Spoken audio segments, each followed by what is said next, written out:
Amen? Okay, so ang aking babahagi sa inyo ngayon is what to do when you are misunderstood. What to do when you are misunderstood. Ano yan sa Tagalog? Ano ang gagawin kapag hindi ka naiintindihan? So tignan natin sa Exodus chapter 17, verses 1 to 7. Exodus chapter 17, verses 1 to 7. It says, the whole Israelite community set out from the desert of Sin, traveling from place to place as the Lord commanded. They come at Rephidim, but there was no water for the people to drink. So they quarreled with Moses and said, give us water to drink.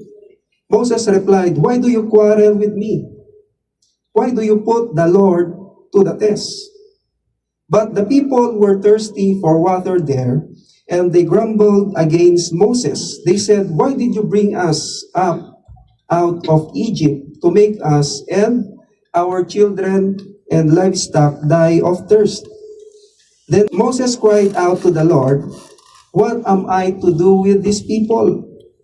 They are almost ready to stone me.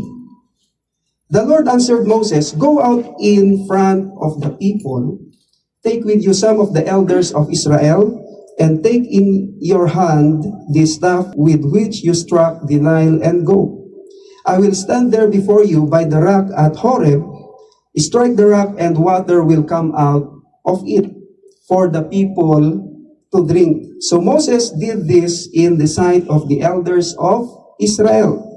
And he called the place Massa and Meribah, because the Israelites quarreled and because they tested the Lord, saying, is the Lord among us or not? Continuation ito ng aking ibinahagi sa inyo last time. Maalala nyo pa ba yung last time na lesson natin? Ano yung scriptures natin? Doon pa rin sa Exodus chapter 17. Tama? But we will be focusing on verses 1 to 7. Okay? Lahat tayo ay mayroong mga ginagawang desisyon sa buhay araw-araw.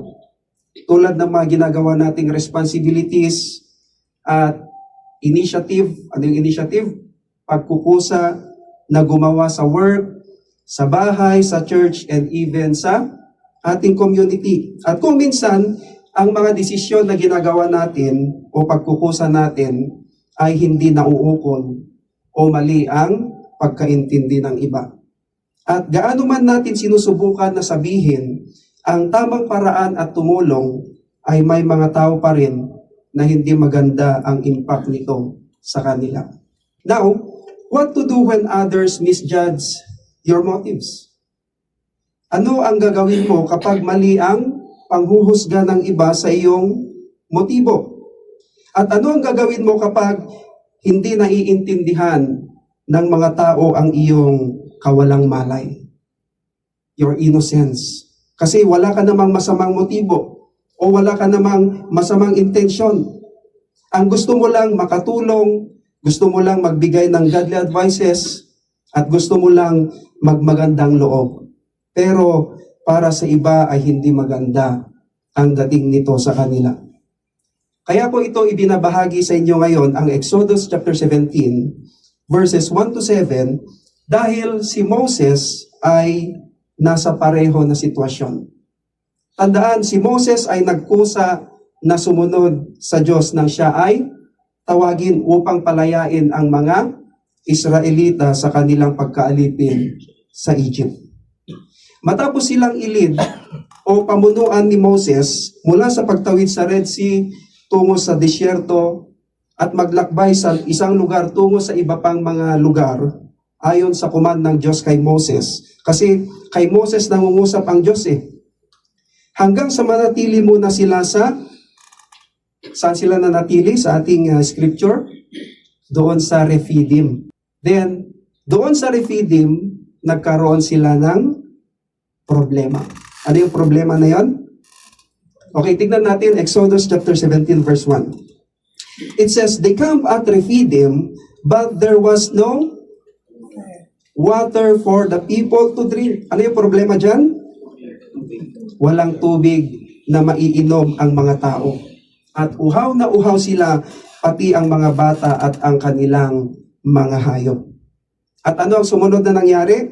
Ituloy nating basahin sa verses 2 to 4 of Exodus chapter 17. It says, "So they quarreled with Moses and said, 'Give us water to drink.' Moses replied, 'Why do you quarrel with me? Why do you put the Lord to the test?' But the people were thirsty for water there, and they grumbled against Moses. They said, 'Why did you bring us up out of Egypt to make us and our children and livestock die of thirst?' Ano sagot ni Moses? Then Moses cried out to the Lord, 'What am I to do with these people? They are almost ready to stone me.'" Grabe ano?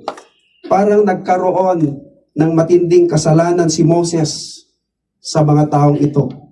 Pero ang motibo at intensyon niya sa kanila ay hindi ganon, kundi upang iligtas sila mula sa pagkaalipin at sumusunod lamang siya sa command ng Diyos. Kasi sa Old Testament, kapag ikaw ay nagkaroon ng matinding kasalanan, like blasphemy, ano yung blasphemy? Kalapastanganan sa Diyos. Kahit yung lapastanganin mo yung pangalan ng Diyos, yan ay malaking kasalanan o mabigat na kasalanan sa Old Testament, even now. And if you commit adultery o pangangalonya, ay talagang stone to death ka talaga. Papatayin ka talaga sa pamamaraan ng pagbato sa iyo ng community. But Moses ay wala naman siyang ginawang masama sa mga Israelita. Anong sabi niya sa verse 4? Then Moses cried out to the Lord, "What am I to do with these people? They are almost ready to stone me." Kini-question na nila ang pamumuno or leadership ni Moses. Sinasabi nila, bakit mo pa kami inilabas sa Egypt? Ipapahamak mo lang pala kami. Anong sabi nila sa kanya in verse 3? They grumbled against Moses. They said, "Why did you bring us up out of Egypt to make us and our children and our livestock die of thirst?" Sinisisi na nila si Moses. Hinahanapan na nila siya ng maibabato nilang kasalanan sa kanya. At ang matindi pa dyan, nagbabalak silang patayin siya or to execute him. At makikita natin dito na ang mga Israelita ay lubos na mali ang pagkaunawa nila kay Moses. Amen? Amen. The Israelites totally misunderstood Moses. Again, ang ibinabahagi ko sa inyo ngayon is what to do when you are misunderstood. Ano ang gagawin kapag hindi ka naiintindihan? Mas magandang umpisahan natin sa ganito. Upang maunawaan bakit hindi tayo naiintindihan ng mga tao nang wala naman tayong ginagawang masama. Why do people misunderstand us? Unang-una, we need to know why and how we misunderstand others. Dapat maunawaan muna natin yan. Baka sa'yo pala ang mali. Kailangan nating malaman kung bakit at paanong mali ang pagkaintindi natin minsan sa iba kahit wala naman silang ginagawang masama. Kadalasang kapag tayo ay nasaktan ng isang tao, pinagsabihan ka lang kasi mali na ang ginagawa mo o patungo na sa mali ang gagawin mo at yan naman ay para sa kapakanan o ikabubuti mo, ay nagsisimula agad tayong maghanap ng evidences kung bakit ka sinaktan ng taong yon. O kaya naghanap ka agad ng mali na ibabato mo din sa kanya na nagmamalasakit sa iyo. Amen? Amen? Praise God. Gumagano si Brother Omar. Nakangiti pa. Praise the Lord. Tapos, ang kadalasan na nangyayari, ito, ay nakabuo ka na ng ilang kwento na hindi niya akalain. Naging direktor ka tuloy ng isang pelikula. Praise the Lord. Amen? Ginagawa ba natin yon? Gumagawa ng kwento sa likod ng isang tao kapag pinagsabihan o kinumpronta tayo sa ating kamalian? At madalas na nangyayari ito sa mga friendships. Hindi lang sa friendships, in church fellowships. Amen? Amen. In work, in even marriages, and others. At dyan nagsisimula ang misunderstanding, kaguluhan, and broken relationships. As we look to the scriptures for today, the Israelites misunderstood Moses at binabalak nila siyang patayin. Even at the time of our Lord Jesus Christ, the Jewish leaders misunderstood Him. Kaya nga nais nila siyang, ano yung gusto nila? Nais nila siyang ipapatay o kaya'y ipako sa krus. Therefore, anong mapapansin natin dito? Dapat maunawaan natin na kahit tayo ay mga anak na ng Diyos, ay sigurado may mga taong mali ang pagkaintindi o pagkaunawa nila sa atin. Also as will misunderstood by people na kahit mabuti ang motibo at intensyon natin. At mali ang pagkaintindi nila sa atin habang ipinupurso natin ang righteousness of God. Let us go back to the life of Moses. Moses was the greatest leader of the Old Testament. And Moses had a great attitude. Mayroon siyang magandang saloobin. Sa kabila ng katigasan ng ulo ng mga Israelita na kanyang pinamumunuan, na kahit palagi siyang hindi nauunawaan, ay nanatili pa ring nakatayo si Moses sa Diyos. Malala niyo pa ba yung ibinahagi ko sa inyo last time? Na noong naglalaban ang Amalekites and Israelites, sa tuwing nakataas ang mga kamay ni Moses, ay anong nangyayari? Nananalo ang mga Israelites. At sa tuwing nakababa ang kanyang mga kamay, ay anong nangyayari? Grabe, no? Alam na alam nananalo naman ang mga Amalekites na kanilang kalaban. Okay, saan natin mababasa? Praise the Lord. Exodus chapter 17, verse 11. It says, as long as Moses held up his hands, the Israelites were winning. But whenever he lowered his hands, the Amalekites were winning. Buti nga hindi siya gumanti that time Buti hindi siya nag-isip na gumanti sa kanila. No? Na itong mga taong ito, na ang ibinibigay sa kanya ay puro stress, pressures, at sama ng loob. Kasi sa tuwing nakababa ang kanyang mga kamay ay natatalo ang mga Israelita. Pwede naman niyang hayaan muna na pahirapan muna ang mga Israelita, no? Then at the end, sa kanya itataas yung kanyang mga kamay o manalangin sa Diyos upang magtagumpay ang mga Israelita. Okay, let us see how Moses handled being misunderstood. Tignan natin kung paano hinarap ni Moses noong mali ang pagkaunawa nila sa kanya o nang hindi nila siya maintindihan. Okay, number 1, know whom to talk about your problem. Alamin kung sino ang kakausapin tungkol sa iyong problema. Tignan muna natin itong mga Israelita. Noong nahaharap sila ng problema, sino ang kinausap ng mga Israelita? They talked to Moses. Amen? Una nilang kinausap ay si Moses. At nakipagtalo pa sila sa kanya tungkol sa kanilang sitwasyon. Sa pag-aakalang may magagawa si Moses para painumin sila ng tubig. Then, nang wala pa rin silang mainom na tubig, ay marami na silang sinasabi behind his back na hindi magaganda. At nagbalak pa silang patayin si Moses.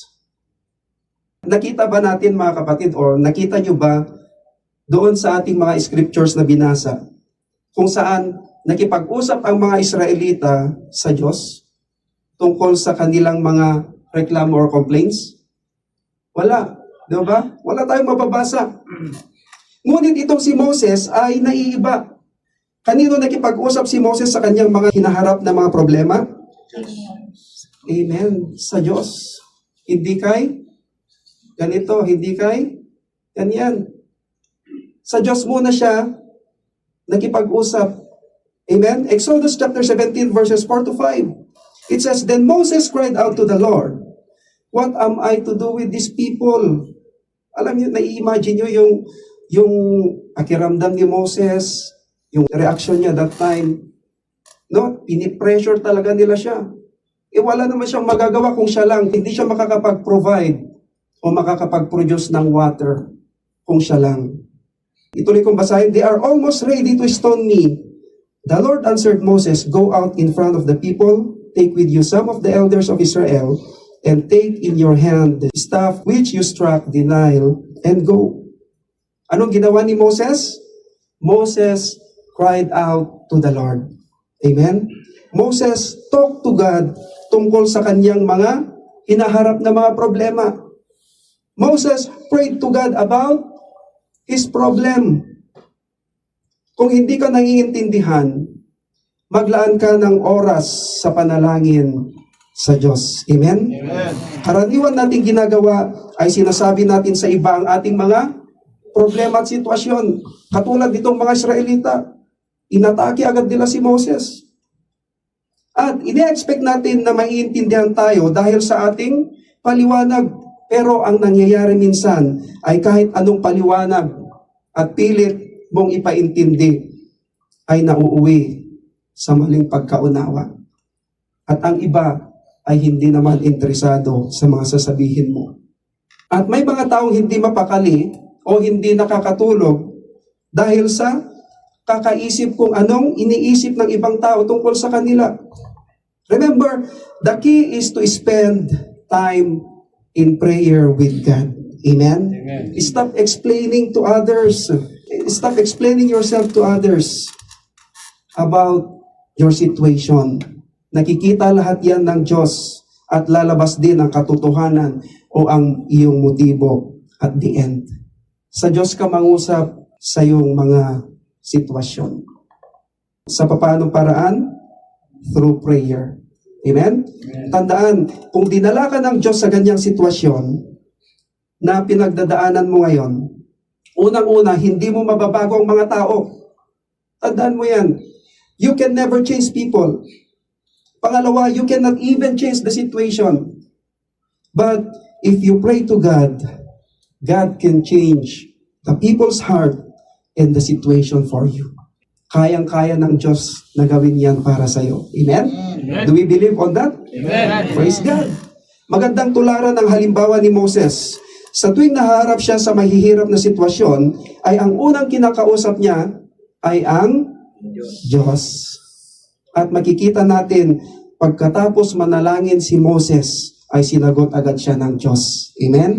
Kaya, kung nananalangin ka naman, na baguhin ng Diyos ang iyong sitwasyon, ito mga kapatid, matuto naman tayong sumunod sa kanyang mga sagot.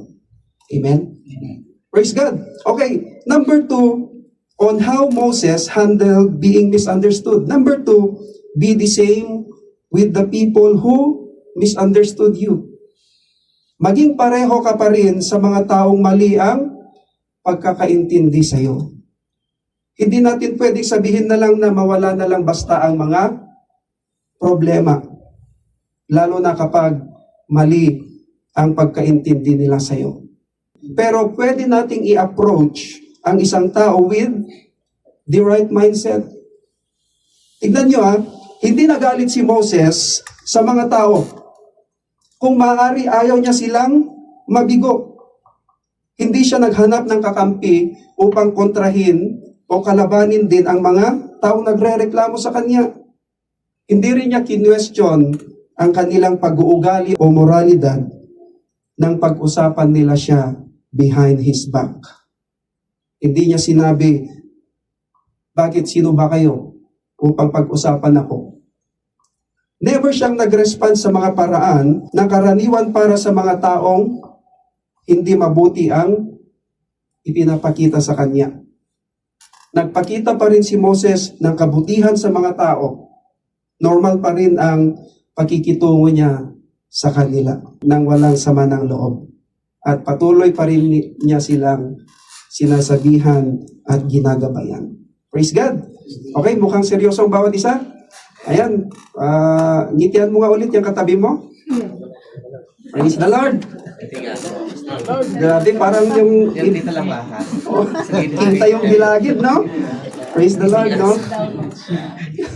Praise God. Okay, tuloy natin mga kapatid, no? Huwag yung ngiting ano, ha? Dito nakataas, dito hindi, no? Praise God. Okay, our basic nature o ang ating pangunahing katangian ay ang magkaroon ng sama ng loob laban sa mga taong nagkamali sa atin. Di ba? Yan ang unang ma-feel natin eh. Then ang kasunod niyan ay ayaw na natin silang kausapin. O kung maaari, ayaw na natin silang makita at pansinin. Then, magsimula ka ng pag-usapan sila at their backs. Lagi natin tandaan mga kapatid, be the same with the people who misunderstood you. Maging pareho ka pa rin sa mga taong mali ang pagkaintindi sa'yo.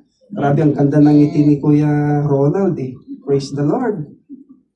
Amen. Amen. Praise God. Okay?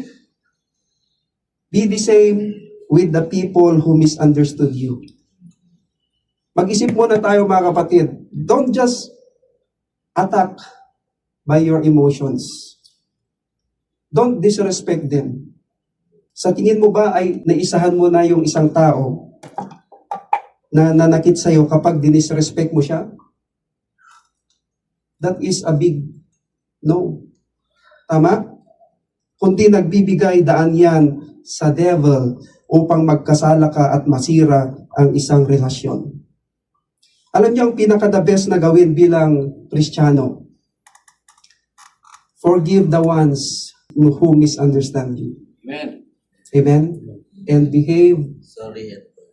with them normally. Amen?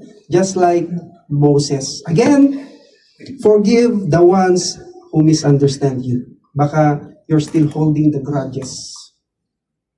The hatred. Praise the Lord. Amen. Okay? Behave with them normally, just like Moses.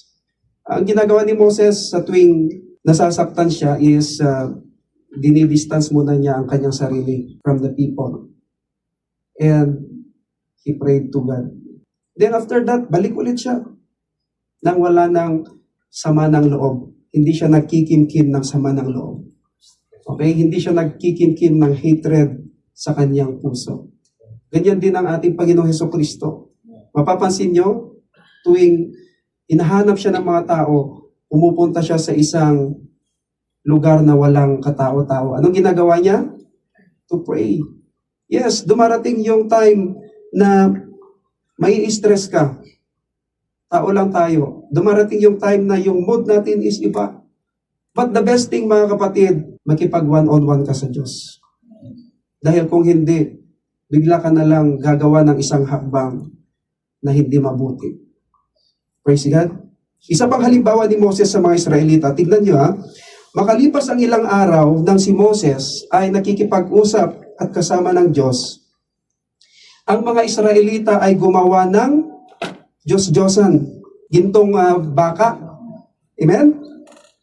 Noong wala si Moses. At nakita ito ng Diyos at gustong patayin sila ng Diyos. Kasi our God is a jealous God. Now, tignan kung ano ang sinabi ni Moses sa Diyos. In Exodus chapter 32, verses 31 to 32. It says, "So Moses went back to the Lord and said, Oh, what a great sin these people have committed. They have made themselves gods of gold.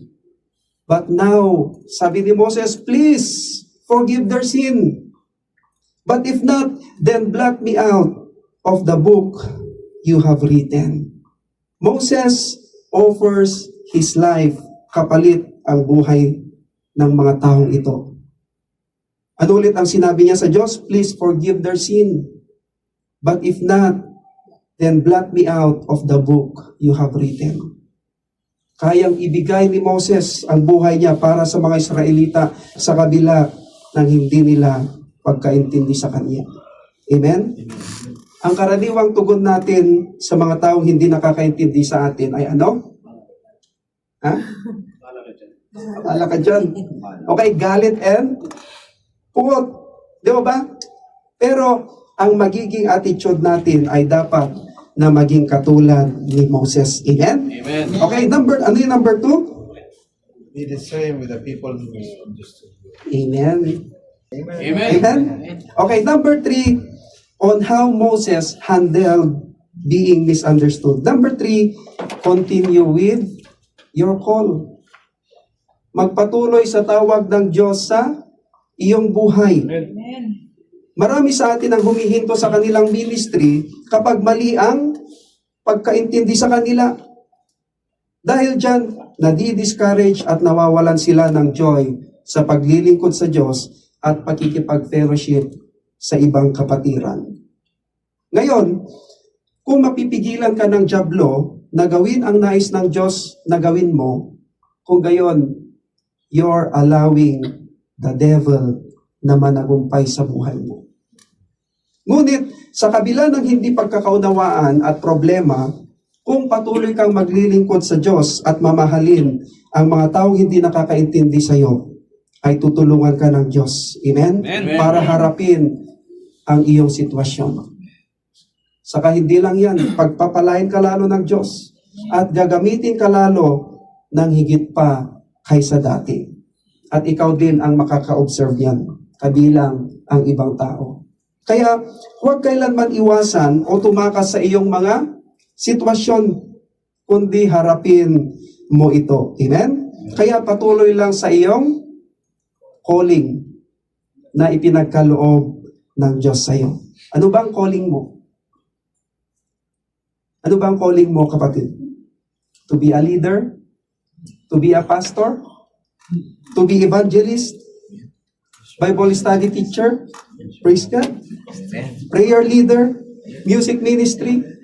Worship leader? Transport ministry?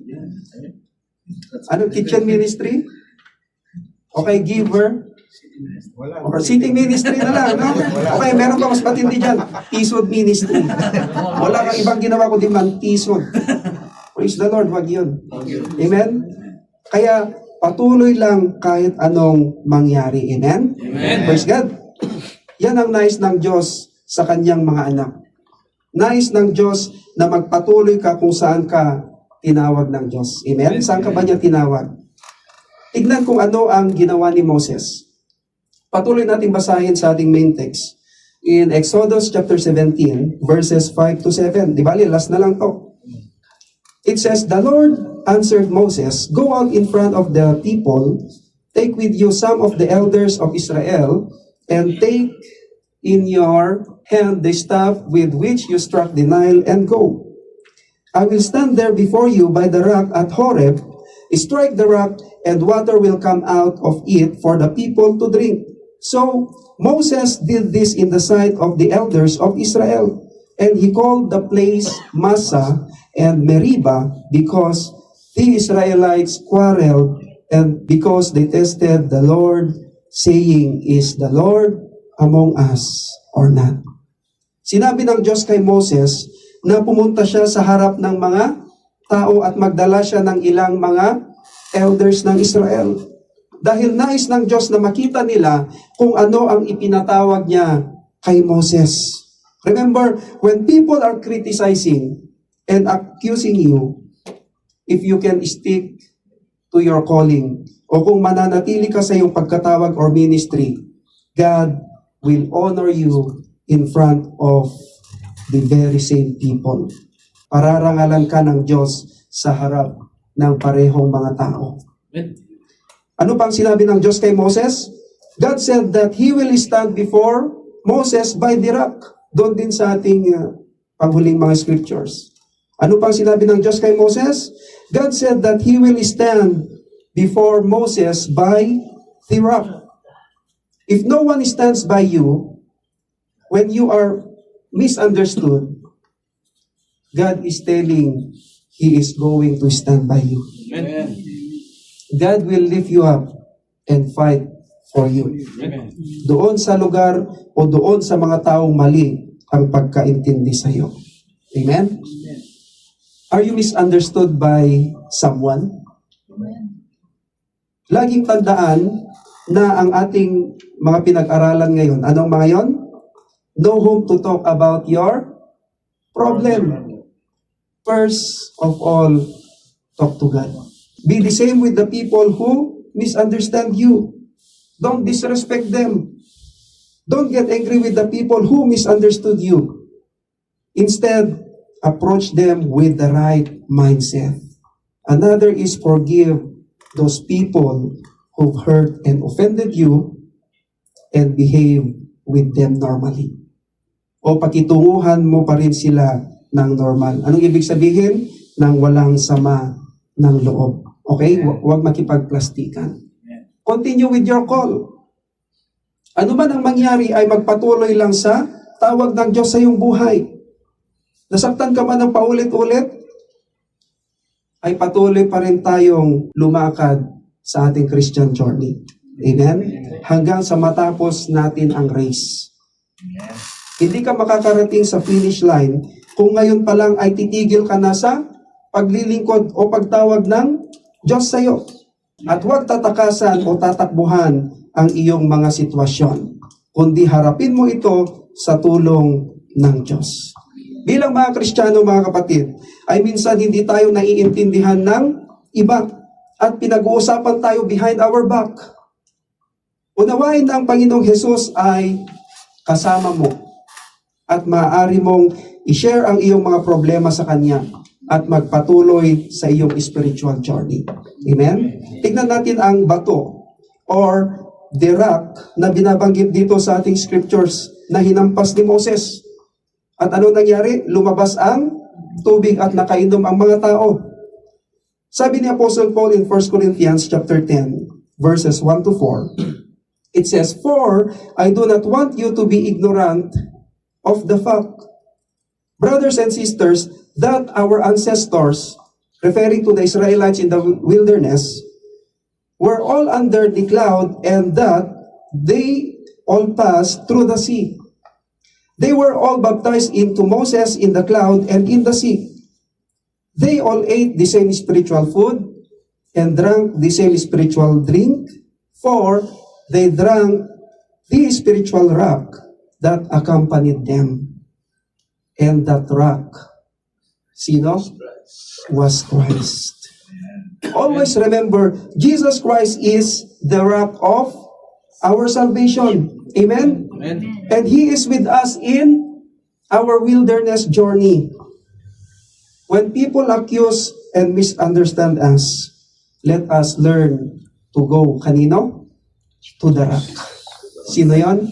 The Lord Jesus Christ. Amen? Amen. Sinadya ng Diyos na hampasin si Moses, ang bato, sa disyerto. Doon sa eksena sa Exodus chapter 17, na anong pinapahiwatig nito? Inilalarawan nito na si Jesus ang naghain ng kanyang sariling buhay para magdala sa atin sa kasalanan. Amen? Amen. Lagi nating tandaan, mga kapatid, if you are misunderstood, if you are accused by others, ano ang dapat nating gawin? Talk to God. Hindi sa ibang tao, ichichismis ka lang yan. Amen. Mamaya, pinag-uusapan ka na. Talk to God. Amen? After that, then, kung gusto mo ng counseling, then you can talk to the right person. Stay the same with the people who hurt you and offended you. Amen? Huwag tayong magtatanim ng galit sa kanila. Baka sa dami-dami ng ginawa nila sa atin na napakabuti, then isang tuldok lang yung nakita natin, wala. Then yun na yung binabato mo sa mga taong yun. And pangatlo, continue sa pagtawag ng Diyos sa iyo to your calling. Okay? Para seryoso ang bawat isa. Okay, nice kung magsita ang bawat isa, mga kapatid.